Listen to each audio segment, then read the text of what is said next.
This is chapter 18. This is the a teaching called, a piece called Timeless Teachings, and this was first printed in the Forest Sangha newsletter in 1997.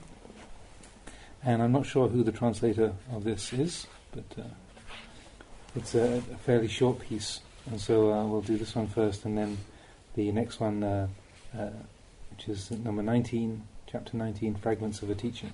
But we'll do this one first of all. Timeless Teachings. Everyone knows suffering, but they don't really understand suffering. If we really understood suffering, then that would be the end of our suffering. Westerners are generally in a hurry, so they have greater extremes of happiness and suffering. The fact that they have much kilesa can be a source of wisdom later on. To live the lay life and practice Dhamma, one must be in the world but remain above it. Sila, beginning with the basic 5 precepts, the moral guidelines for wholesome actions, is the all-important parent to all good things. It is for removing all wrong from the mind, removing that which causes distress and agitation. When these basic things are gone, the mind will always be in a state of samadhi. At first, the basic thing is to make sila really firm. Practice formal meditation when there's the opportunity. Sometimes it'll be good, sometimes not. Don't worry about it. Just continue. If doubts arise, just realize that they, like everything else in the mind, are impermanent. From this base, samadhi will come, but not yet wisdom. One must watch the mind at work, see like and dislike arising from sense contact, and not attach to them.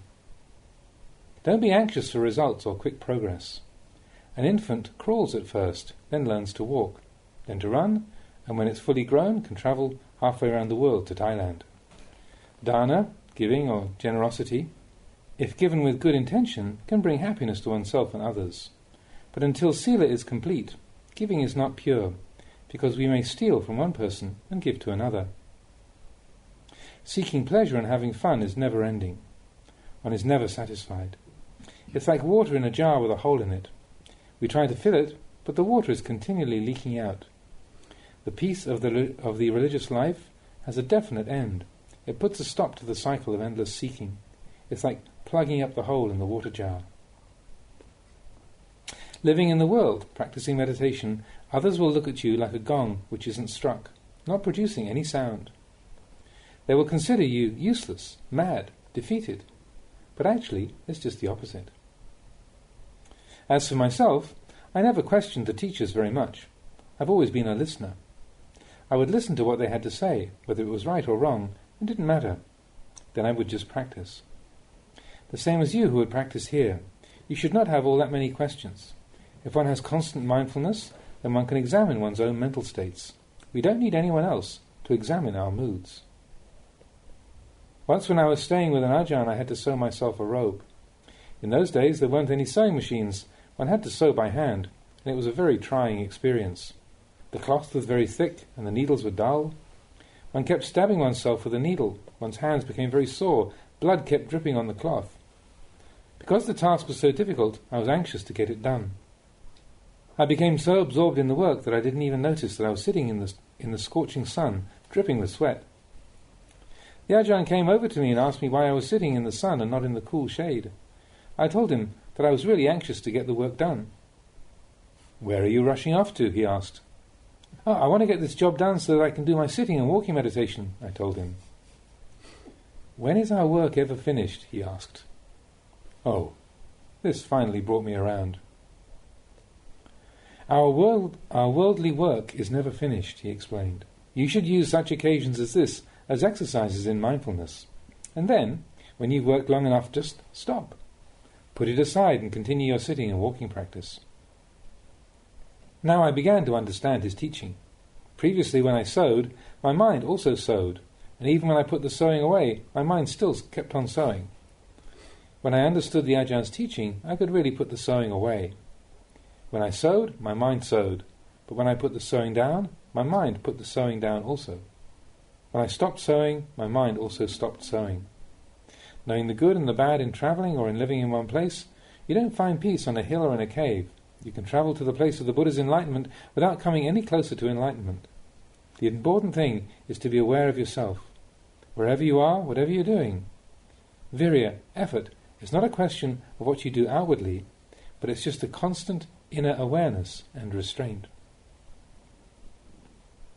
It is important not to watch others and find fault with them. If they behave wrongly, there's no need to make yourself suffer. If you point out to them what's correct, and they don't practice accordingly, leave it at that. When the Buddha studied with various teachers, he realized that their ways were lacking, but he didn't disparage them. He studied with humility and respect for the teachers. He practiced earnestly and realized their systems were not complete. But as he had not yet become enlightened, he didn't criticize or attempt to teach them. After he found enlightenment, he recalled those that he had studied and practiced with and wanted to share his newfound knowledge with them. We practice to be free of suffering, but to be free of suffering does not mean just to have everything as you would like it. Have everyone behave as you would like them to, speaking only that which pleases you. Don't believe your own thinking on these matters. Generally, the truth is one thing and our thinking is another thing. We should have wisdom in excess of thinking. Then there is no problem. When thinking exceeds wisdom, we're in trouble. Tanha, in practice, can be friend or foe. At first, it spurs us to come to practice in the first place. We want to change things, to end suffering. But if we're always desiring something that hasn't yet arisen, if we want things to be other than they are, then this just causes more suffering. Sometimes we want to force the mind to be quiet, and this effort just makes it all the more disturbed. Then we stop pushing, and samadhi arises. And then in the state of calm and quiet, we begin to wonder, what's going on? What's the point of it? Then we're back to agitation again. The day before the first Sanghayana, the first council after the Buddha's parinibbana, one of the Buddha's disciples went to tell Ananda, "Tomorrow is the Sangha council, only arahats may attend." Ananda was at this time still unenlightened, so he determined, "Tonight I'll do it." He practiced strenuously all night, seeking to become enlightened. But he just made himself tired, so he decided to let go, to rest a bit, because he wasn't getting anywhere for all his efforts. Having let go, as soon as he lay down and his head hit the pillow, he became enlightened. External conditions don't make you suffer. Suffering arises from wrong understanding. Feelings of pleasure and pain, like and dislike, arise from sense contact.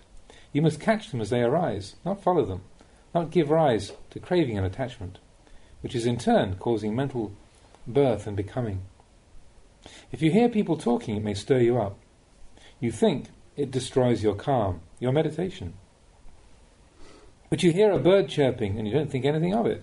You just let it go as sound, not giving it any meaning or value. You shouldn't hurry or rush your practice, but must think in terms of a long time. Right now we have new meditation. If we have old meditation, then we can practice in every situation, whether chanting, working or sitting in your hut. We don't have to go seeking for special places to practice. Wanting to practice alone is half right, but also half wrong. It isn't that I don't favour a lot of formal meditation, but one must know when to come out of it. 7 days, 2 weeks, 1 month, 2 months, and then return to relating to people and to situations again. This is where wisdom is gained. Too much samadhi practice has no advantage other than that one may become mad.